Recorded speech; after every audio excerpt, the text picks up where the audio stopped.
Pokemon Sword and Pokemon Shield were just recently announced to be released for Nintendo Switch later this year, and I am very excited for these games.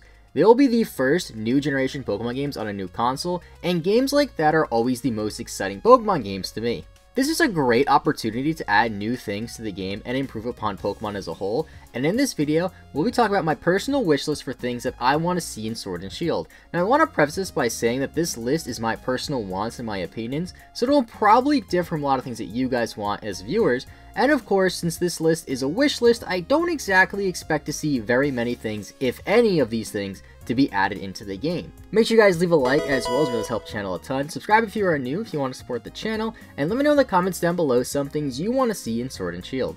New typing / armored Pokemon. The first thing on this list is probably the most far-fetched out of everything on this entire list, and that would be a brand new typing. Throughout the history of Pokemon, we've only had 3 total new typings added to the game in Dark, Steel, and Fairy, with Dark and Steel being added way back in Generation 2.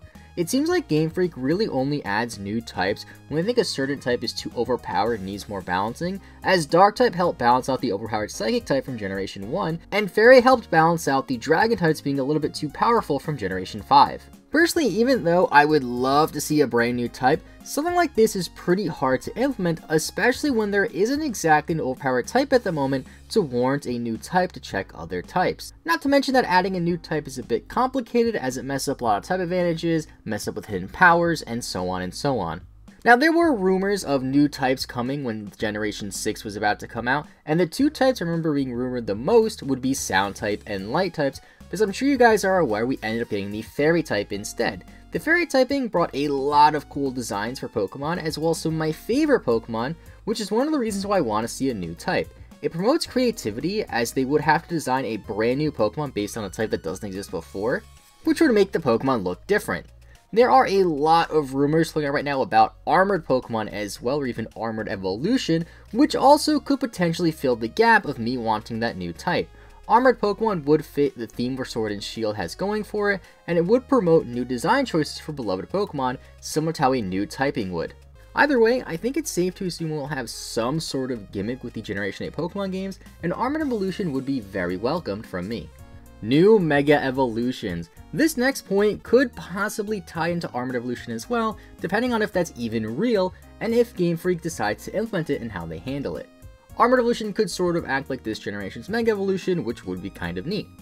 Now, we haven't gotten any new Mega Evolution since Omega Ruby and Alpha Sapphire way back in the middle of Generation 6, and new Megas are something I would gladly welcome to Generation 8.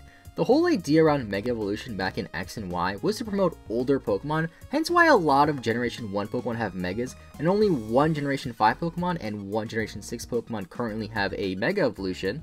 That just shows how they want to promote older Pokemon. Now that Generation 6 is nearly 6 years old at this point, and Generation 5 is even older, I would love to see Mega Evolutions for some Generation 5 or Generation 6 Pokemon, as they were a part of the generation that introduced Mega Evolution. Something like a Mega Gooch or even a Mega Nordrum would be fantastic, and I would absolutely love to see that. New Evolution. And continuing on the trend of evolutions and new types, I would like to see a brand new evolution in Pokemon Sword and Pokemon Shield. I'll keep this point short and sweet, but evolutions are a fan favorite. If we somehow get a new typing, or somehow get this rumored armored evolution or whatever in Generation 8, an evolution would be a perfect candidate to fill both of those roles for the new generation.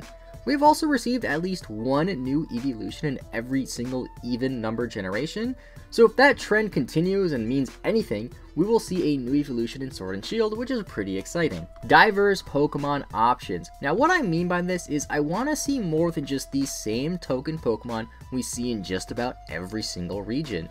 Every region has a fire, water, and grass starter, which is fine.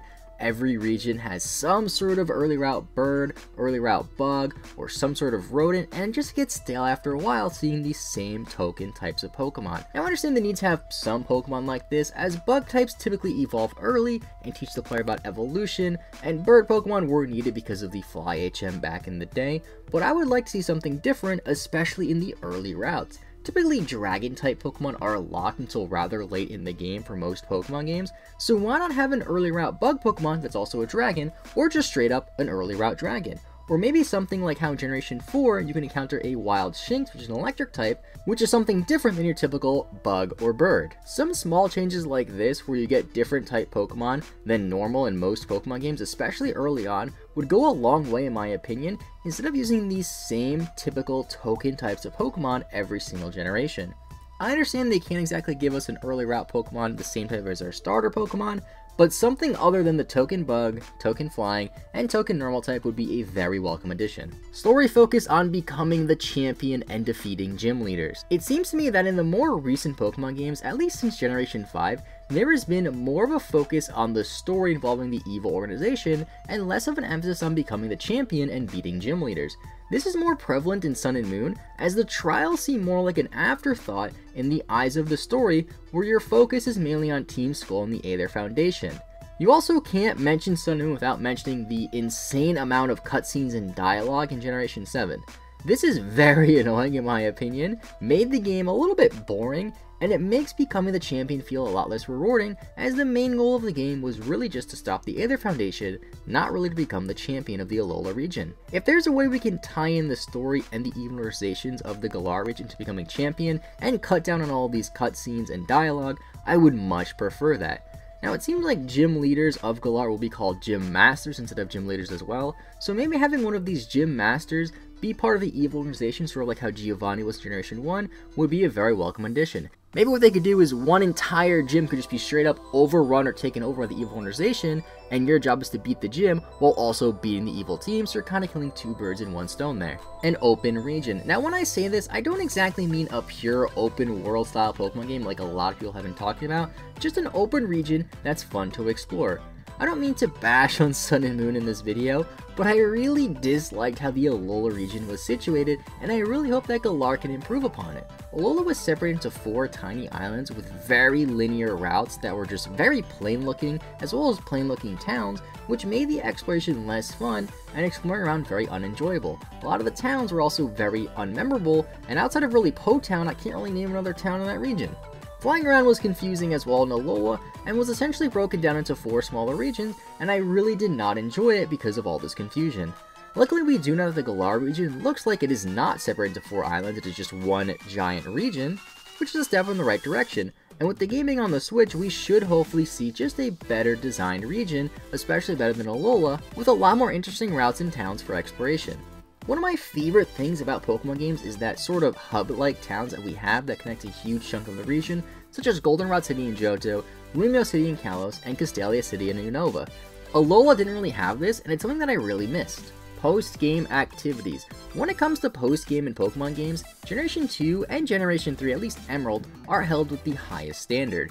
Generation 2 lets you go back and explore a condensed version of Kanto, which was mind-blowing at the time. It's a huge throwback, and it actually is quite a bit of fun, even though it is pretty easy and short.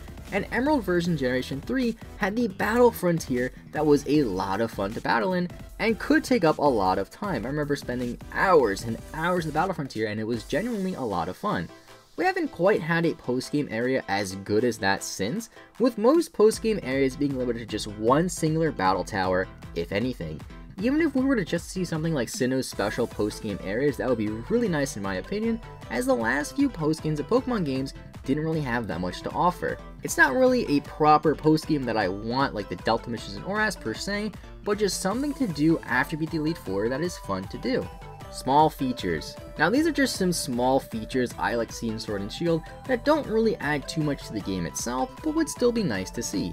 Having Pokemon follow you of course would be neat, as lots of people tend to love that. I personally don't care that much about this. If it's not in the game I won't be upset, but if I had the choice between picking Pokemon to follow me or not having Pokemon follow me, I'd rather have them follow me, I guess. A better online system would be amazing as well, especially since Generation 7's Festival Plaza was atrocious and barely even worked as intended.